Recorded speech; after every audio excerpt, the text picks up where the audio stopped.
d'abord au Japon, rejoindre David pour ne rien rater des dernières tendances qui animent les rues japonaises. Les dernières expos, les meilleurs restos et cafés, les musées, les spectacles, il vous emmène partout avec lui.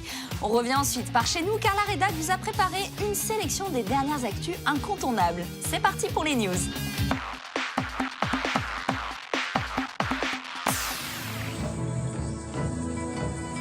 Konnichiwa, salut à tous. Aujourd'hui, nous sommes à Tokyo dans le quartier de Kagurazaka et je vous emmène dans un petit événement traditionnel, le Kagurazaka Oedo Street Festival.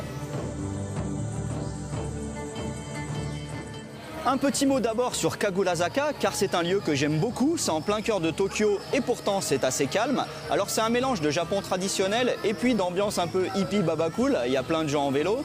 C'est également considéré comme le quartier français, car ici il y a beaucoup de boulangeries et de restaurants français. Mais aujourd'hui l'ambiance est assez différente puisque le festival est consacré à la période Edo, donc entre 1603 et 1867. Alors c'est une période très célèbre hors du Japon, car c'était notamment la période pendant laquelle les samouraïs étaient très populaires. Et donc, un peu partout dans le quartier, il y a des activités culturelles et musicales qui sont présentées. Me voici devant le très joli temple bouddhiste Bishamonten Zenkokuji, dont la construction a démarré il y a environ 400 ans.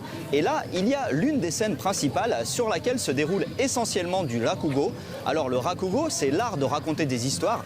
Et soit la personne est seule, soit elle est accompagnée par quelqu'un qui joue de la musique en même temps. Et c'est vraiment génial à regarder, même si vous ne comprenez pas bien le japonais, parce que la façon de parler est tellement accentuée. Vous voyez, elle raconte des histoires comme ça. Bon, moi je suis nul quand je le fais, mais si vous voyez ça en vrai, c'est top.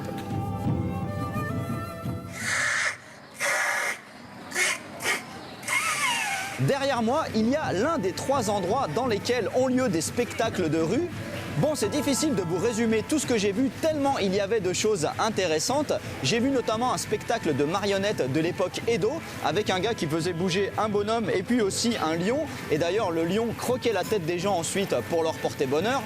Au niveau musique, il y a eu notamment de très jolis spectacles de shamisen, les guitares traditionnelles japonaises, avec notamment un groupe de 3 charmantes filles habillées avec de très beaux kimonos qui jouaient du tsugaru shamisen. Et moi, ce qui m'a marqué aussi, c'est un spectacle non pas de la période Edo, mais de la période Heian, vers l'an 1000-1100, avec comme instrument notamment une grosse guitare que l'on appelle un biwa, et puis aussi une sorte de multiflûte, ça s'appelle un shou. Ça donne un son qui ressemble un peu à un son d'orgue. C'est très beau et très mystique comme ambiance. Voilà, c'était très bien ce petit festival, avec pas trop de monde comme j'aime.